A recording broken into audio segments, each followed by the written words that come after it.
के तपाईँ read allowed practice गर्दै हुनुहुन्छ अनि स्कोर राम्रो आइरहेको छैन? धेरै स्टुडेन्टहरू प्र्याक्टिस त गर्छन् तर करेक्ट टेक्निकहरू युज गर्दैनन्। प्रब्लम प्र्याक्टिसमा होइन, प्र्याक्टिस गर्ने तरिकामा हुन सक्छ। कोर ट्रुथ, सबैभन्दा पहिला एउटा कुरा बुझ्नुस्, रिड अलाउडमा पर्फेक्ट एक्सेन्ट चाहिँदैन। पिटी इक्जाममा तपाईलाई जज गर्ने 3वटा एस्पेक्टहरू हुन्छन्: फ्लुएन्सी, प्रोनाउन्सिएसन र कन्टेन्ट। मोस्ट इम्पोर्टेन्ट फ्लुएन्सी, तपाईले बोलेको स्पिच स्मुथ छ कि छैन। प्रोनाउन्सिएसन, तपाईले बोलेको स्पिच क्लियर छ कि छैन। एन्ड फाइनल्ली कन्टेन्ट, तपाईले त्यो प्याराग्राफ पढ्दाखेरि त्यो प्याराग्राफको कति कन्टेन्ट कभर गर्नुभयो। सो आफ्नो गोललाई सिम्पल राख्नुस्, क्लियर र स्मुथली बोल्न ट्राई गर्नुस् as much as you can. So biggest mistake read अलाउडमा स्टुडेन्ट्सले गर्ने सबैभन्दा ठुलो मिस्टेक के हो त? द्याट इज प्याराग्राफ पढ्दाखेरि वर्ड बाई वर्ड पढ्ने। जब तपाईँ वर्ड बाई वर्ड पढ्नुहुन्छ, फर्स्ट अफ अल तपाईको स्पिच ब्रोकन हुन्छ, तपाईको प्रोनाउन्सिएसन अननेचुरल सुनिन्छ र फाइनल्ली तपाईको फ्लुएन्सी घट्छ। फर इक्जाम्पल, एउटा सेन्टेन्स छ, the student is going to the university. अब यो सेन्टेन्सलाई पढ्दा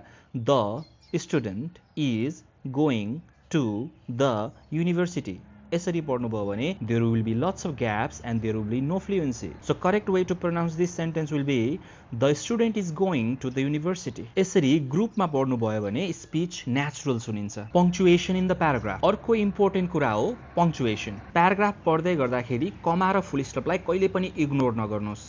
जहाँ कमा हुन्छ त्यहाँ सर्ट पज लिनुहोस् र जहाँ फुल स्टप्स हुन्छ त्यहाँ क्लियर स्टप लिनुहोस्।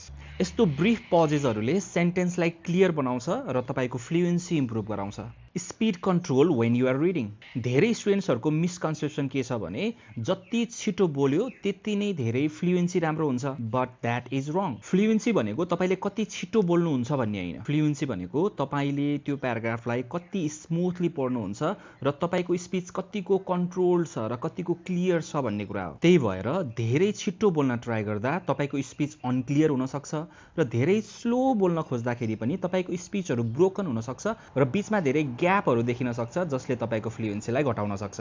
So remember this, too fast unclear speech, too slow broken speech. आफ्नो स्पिड जुन हो नेचुरल स्पिडमा बोल्न ट्राई गर्नुस्। Do not stop while reading the paragraph. Paragraph पढ्दै गर्दा कुनै एउटा वर्ड मिस्टेक भयो भने धेरै स्टुडेन्टहरू चाहिँ रोकिन्छन् र त्यो वर्डलाई फेरि इम्प्रुभ गरेर बोल्न ट्राई गर्छन्, व्हिच इज रङ। मिस्टेक भयो भनेर नरोकिनुस्। रेकर्डिङ सुरु भइसकेको छ, तपाईको सानो पजले फ्लुएन्सीलाई ह्याम्पर गर्न सक्छ।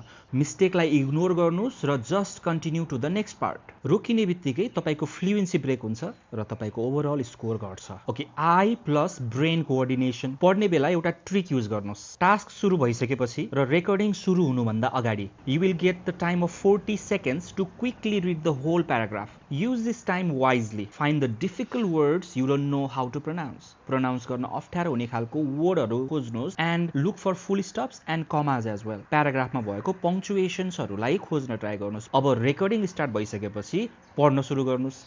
तपाईको आँखा तपाईको पढ्ने स्पिड भन्दा छिटो हुनुपर्छ। जुन वर्ड पढ्दै हुनुहुन्छ आँखाले चाहिँ त्यो वर्ड भन्दा अगाडिको वर्डलाई हेर्नु पर्यो र दिमागले चाहिँ त्यो वर्डको चङ्क बनाइसकेको हुनु पर्यो, which you will read immediately after. यसले तपाईलाई स्मुथ रिडिङ गर्न हेल्प गर्छ। Practice method for read aloud, कसरी प्र्याक्टिस गर्ने त? सो रिड अलाउड प्र्याक्टिस गर्दा मनमनै नपढ्नुहोस्। धेरै स्टुडेन्टहरू चाहिँ सिम्पली अगाडि प्याराग्राफ राख्छन्, मनमनै पढ्न ट्राई गर्छन्, which will not help in your real exam. Practice गर्दाखेरि नै लाउडली बोलेर प्र्याक्टिस यसरी बोल्नुहोस् कि तपाईको टङ, तपाईको लिप्स अनि तपाईको भोइस सबै कुराहरूको ट्रेनिङ होस्। तपाईलाई डे 1 बाट हामीले सुरु गरेको ह्याबिट याद छ? Repeat sentence. Yes, repeat sentence एकदमै इम्पोर्टेन्ट छ रिड अलाउडको लागि पनि, है त। सो मैले भनेको जस्तै तपाईले डेली रिपिट सेन्टेन्सेस प्र्याक्टिस गर्दै हुनुहुन्छ भने त्यसले अलरेडी तपाईको फ्लुएन्सी र प्रोनाउन्सिएसनलाई इम्प्रुभ गराउँदैछ। ल, रिपिट सेन्टेन्स प्र्याक्टिस गर्दै गर्दा हाम्रो इम्प्रुभ भएको सेम स्किल्सहरूले रिड अलाउडमा पनि हेल्प गर्ने गर्छ। सो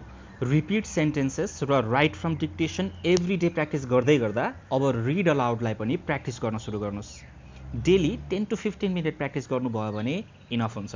कुनै पिटी प्र्याक्टिस एप्लिकेसन्सहरूको सब्सक्रिप्सन लिइसक्नु भएको छ भने त्यहाँ प्र्याक्टिस गर्नुहोस्। यदि छैन भने don't worry, read the news paper, read the books, कुनै एउटा प्याराग्राफ पढ्नुहोस्। Just find any paragraph, try to read that. आफ्नो भोइसलाई रेकर्ड गर्नुहोस् अनि त्यो रेकर्डिङलाई सुन्ने बानी गर्नुहोस्। अनि त्यो रेकर्डिङलाई सुनेर त्यहाँ भएको मिस्टेक्सहरू, पजेसहरूलाई फाइन्ड आउट गर्नुहोस् र आफ्नो रिडिङलाई इम्प्रुभ गर्नुहोस्। र फाइनल सजेसन, रिड अलाउडहरू सुरु गर्दा यो मिस्टेक्सहरू चाहिँ कहिले पनि नगर्नुहोस्, है त। So first of all all fake एक्सेन्टमा नबोल्नुस्, आफ्नै नेचुरल स्पिचमा बोल्नुस्, धेरै छिटो नबोल्नुस्, वर्ड बाई वर्ड नपढ्नुस्, चङ्क बनाएर एउटा चङ्क ग्रुपलाई एकैचोटि पढ्न ट्राई गर्नुस्। Whatever happens, recording start भएपछि रोकिने बानी नगर्नुस्, जस्ट किप रिडिङ। सो यो भिडियोको एउटै मेसेज, क्लियरली बोल्न ट्राई गर्नुस्, never use fake accent. So आजैबाट रिड अलाउड पनि प्र्याक्टिस गर्न स्टार्ट गर्नुस्। सो म एभ्री भिडियोमा भन्ने गर्छु, कन्सिस्टेन्सी इज द की है त। Be consistent and practice regularly, practice every day, practice every time if you want to do good in your PT exam. So this is it for the video. यस्तै practice टिप्सहरूको लागि follow and subscribe learn PT with Suman. Thank you, see you in our next video.